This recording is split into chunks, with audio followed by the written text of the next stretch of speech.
How often do you use your cell phone?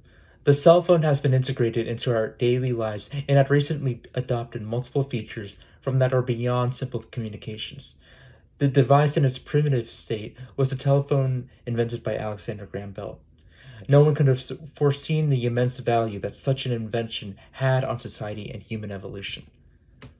So Alexander Graham Bell's invention of the telephone came from his upbringing and interests, financial support, and his invention was awarded with immediate success, manifested as the Bell Telephone Company. So Alexander Bell's upbringing laid the foundations for his interest in speech and engineering. Bell's grandfather, who's also named Alexander Bell, was renowned for his treatments of people with speech impediments. He was also a teacher of diction and was an author of books about principles of correct speech. Bell's father was also in the field, and his name was Alexander Melville Bell. Too many Alexander Bells. But according to the Alexander and Mabel Legacy Foundation, Bell's mother, who he would frequently help, was deaf in the 1860s when he was a young boy.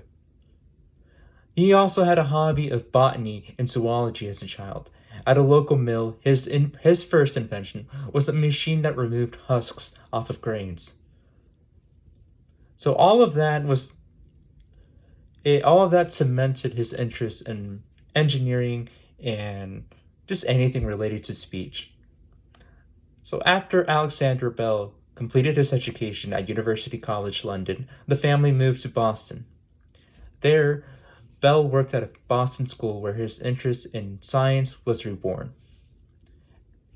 Alexander Bell's financial support and curiosity are catalysts to his well-known invention, the telephone. Bell received financial support from businessmen such as Gardner Green Hubbard, who will later turn out to be his father-in-law, and other people as well as Thomas Sanders.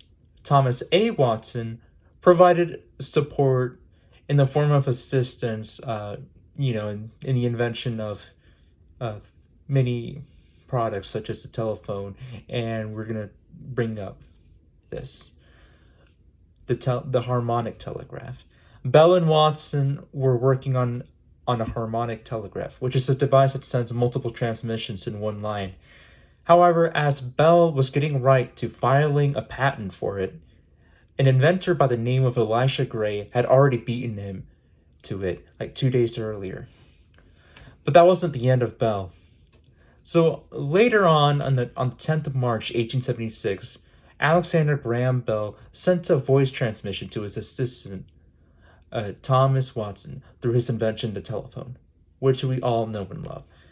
Bell was also able to file a patent that is the most valued patent, which is patent number 174,465. So after Bell's patent was filed, a money-making industry was born.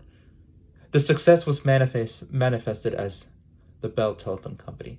According to Robert V. Bruce, the father-in-law, Gardner Hubbard, founded the Bell Telephone Company. Hubbard, Thomas Sanders, and finally Alexander Graham Bell owned shares of the company. Bell initially worked as the company's technical advisor, but retired out of that position because it no longer appealed to him. And later on, that company evolved into the company that we know, AT&T. So, Alexander Bell paved the way for our societies towards a more technologically advanced state through his inventions. His upbringing, financial support, curiosity had led him to create a device in the first place, whose success manifested itself as a fortune in a large telephone company. Look at your smartphone and think back to a life without the item which we take for granted all the time. Thank you.